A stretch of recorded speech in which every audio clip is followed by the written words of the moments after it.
Menos mal que existen los que no tienen nada que perder, ni siquiera la muerte. Aquí Radio Rebelde desde las puertas de Santiago de Cuba, pueblo de nombre del movimiento 26 de julio y el ejército rebelde. La última. El tirano ha huido.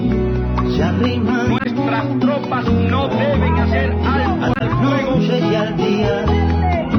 Y sudan. Revolución, sí.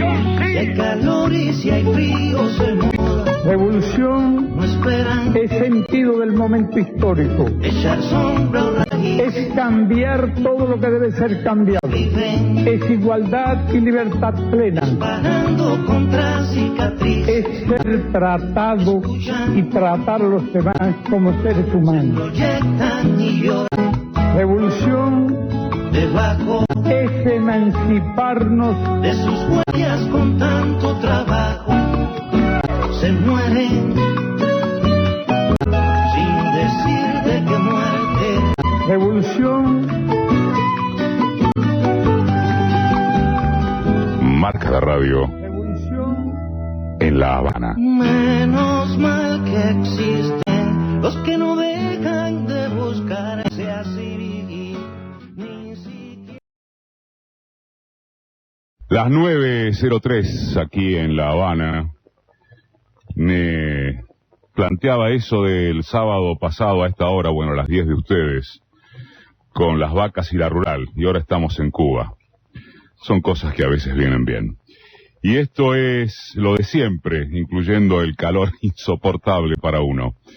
Es lo de siempre que está intacto. A ver, en lo personal es la sexta visita a este país que, como hace 52 años, continúa siendo, hoy más que nunca quizá, un enorme desafío emocional e intelectual.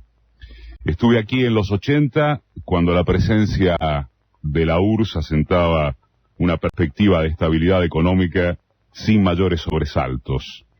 Estuve a comienzos de los 90, ya con la implosión soviética como tremenda amenaza. Estuve a mediados de esa década también, en la etapa más dramática, y cuando medio mundo, en sentido convencional y literal, caracterizaba a la experiencia cubana como una muerta inminente. Estuve hace poco más de 2 años, ya sin Fidel al mando cotidiano, y con grandes interrogantes en torno de cuánto de capaz sería esta particularísima construcción socialista para recrear muchos de sus paradigmas. Y estamos ahora, con buena parte del equipo de Marca de Radio, tratando no más que de otear, oler, indagar e indagarnos acerca de cuáles respuestas habrá al modo en que esas preguntas se han amplificado. Se dice en esta tierra, y se lo dice en voz inéditamente alta, en todas las esferas, que Cuba necesita una nueva revolución dentro de la revolución. Y eso, por las dudas, es lo primero que debería quedar claro. Todo lo que tenga que cambiar tendrá que ser cambiado, sentenció Fidel hace ya tiempo. Pero ni en la dirección del partido, ni en sus cuadros secundarios, ni lo decisivo, en la gran o inmensa mayoría de la población, de acuerdo con los análisis y comentarios que pueden recogerse en cuanto ámbito significativo se quiera, hay la menor intención de que esas modificaciones supongan un cambio radical de sistema. Por fuera de la burocracia que milita en el anquilosamiento, no hay deseo masivo alguno de que las cosas sigan achanchadas, como lo están, a pesar de las múltiples apelaciones públicas desde la conducción suprema. Pero vamos a reiterarlo, nadie tampoco, comenzando por lo que se escucha en ese termómetro invalorable que es la calle, y siguiendo por los fortísimos debates institucionales de los últimos meses, nadie tampoco quiere mención de otra palabra que no sea socialismo. Entiéndase por esa definición el mantenimiento de todo aquello que aseguró a los cubanos pasar del prostíbulo de América al modelo capaz de garantizarles un nivel de vida digno, atravesado por dificultades gigantes que jamás implican hambre, indigencia, exclusión, abandono del Estado. Quieren consumir, los fatiga la precariedad, están cansados de las trabas por doquier. El pluripartidismo les importa un pito, eso sí, y el apoliticismo que se advierte no es producto de pretender alternativas de régimen. Dentro del sistema todo y fuera del sistema nada es el lema que todavía permanece enhiesto con el paso de ya tantos años y la renovación cada vez más provocativa de los desafíos. ¿Cuáles son esos cambios primordiales que la dirigencia de primer grado plantea como imprescindibles? ¿Basta de un Estado omnipresente a cada momento y decisión a tomar, excepto por los trazos macro del timón estratégico de la economía?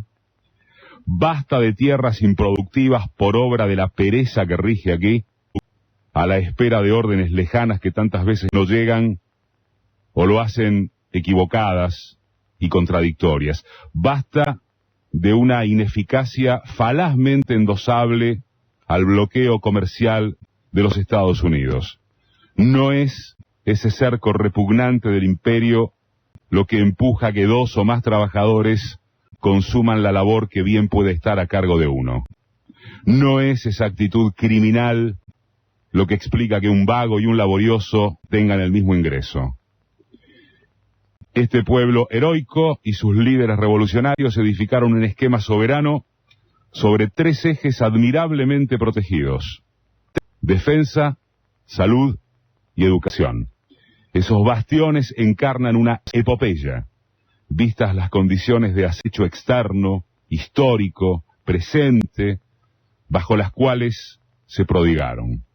Esta isla más chica que varias de nuestras provincias tenía el destino de Haití y tendría, ahí va, que a su manera sigue aguardándola ese destino, si se produce la inoculación del virus que revolotea acá, a apenas 90 millas, cruzando un charco. Los cubanos resistieron y resisten gracias a la primera eficiencia de todas, que es la ideológica.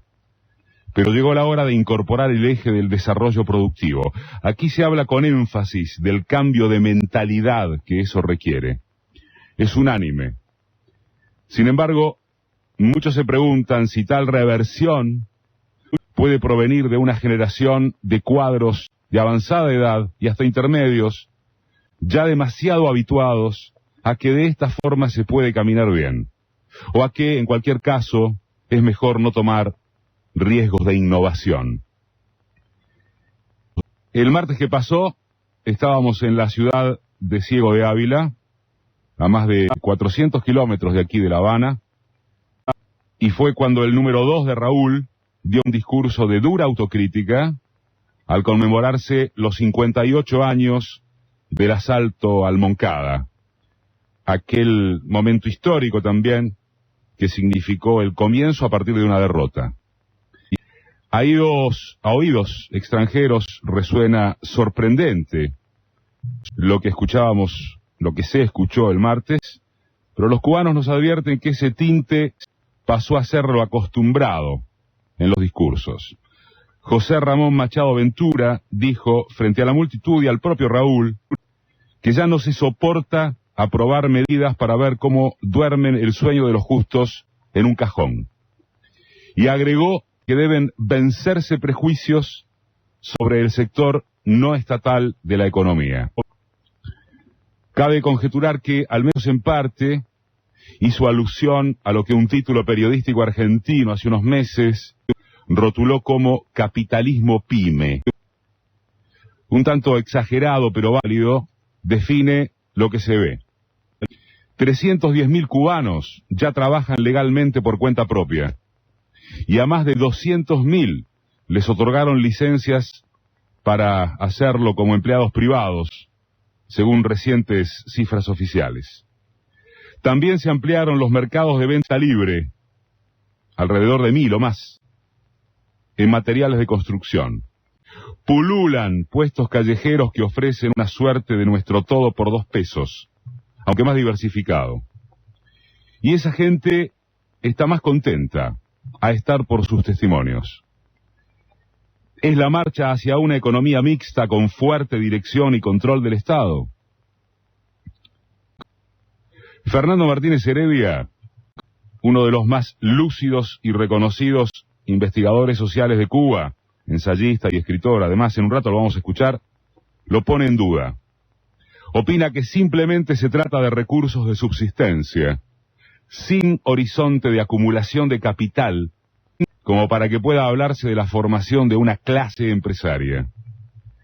Pero aumenta también la existencia de sectores antes estatales que del partido, que podrían ser receptivos a los cantos de sirena de valores capitalistas más pronunciados.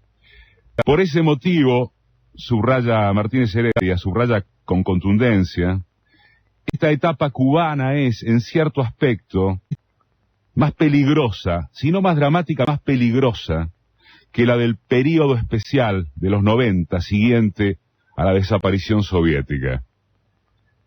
Aquellos años fueron terribles, pero la idea y necesidad de resistencia conllevaron el convencimiento popular de que había que mantenerse en el socialismo como única herramienta para garantizar los logros de la revolución. Hoy quedó dicho, dijimos, esa seguridad persiste en las mayorías, pero la utopía renovadora de la revolución no está tan clara. Es ese dichoso cambio de mentalidad, la convocatoria única o más reenergizante que imponen las circunstancias. No habría que pensar, como ejemplo no precisamente secundario, de esto también vamos a hablar en estas 3 horas, no habría que pensar en un virulento plan de reconstrucción y edificación de viviendas que amortigüe y a largo plazo corrija ese drama que vive todo Cuba. Es muy difícil acertarle con total seguridad al futuro de este país incomparable. Sin embargo, a ojímetro, con la información y experiencia y tanto viaje que nutren a la seriedad intuitiva,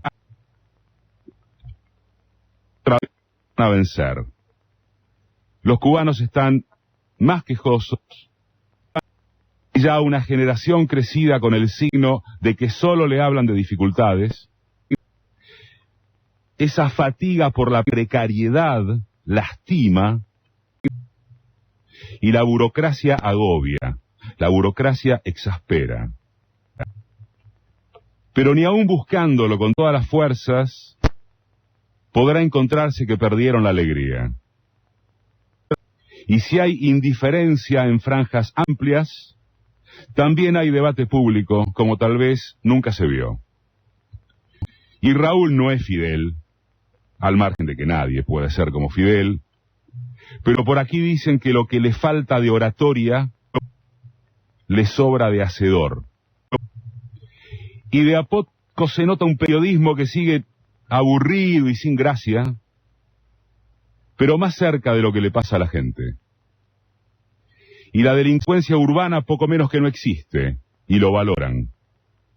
Y tienen esa estatura sintáctica al expresarse que revela la condición de comunidad instruida. Y lo saben. Y saben a quién se lo deben. Y la barbarie de los 5 patriotas presos en Estados Unidos por revelar las acciones terroristas contra el país les reactiva el reflejo de no perder de vista quién es el enemigo. Vaya a saberse cómo continúa este rumbo cubano. Pero si hay un pueblo que merece seguir metido en la historia de las grandes gestas, sigue siendo este en el que estamos.